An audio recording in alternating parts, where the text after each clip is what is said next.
علی ای ساقی کوثر، علی مولا، علی مولا، امیر المؤمنین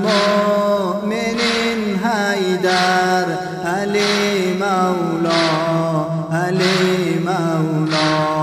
شب قدر و شب وصل و شب دیدار یار آمد، پس از آن بی قراری ها سحرگاه قرار آمد.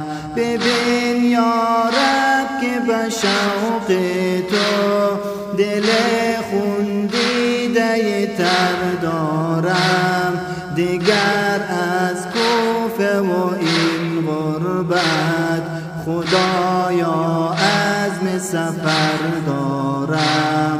نداند قدر مرا این شهر، مرا از کوفه بگیر امشب.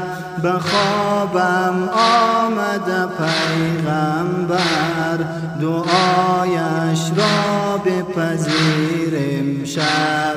علی ای ساقی کوثر، علی مولا، علی مولا، امیر المؤمنین حیدر، علی مولا، علی مولا. شب پایان هجران و غم من عاقبت آمد، شب فزت و رب الکعبه گفتن عاقبت آمد. ز بعد این همه سال آخر به پایان آمد تنهایی، خوشا آن دم که تو یا زهرا به استقبال علی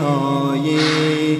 سراپا شوقم و بیتابی که از نوروی تو را بینم، به شوق روی تو بردارم سر از این سجده خونینم.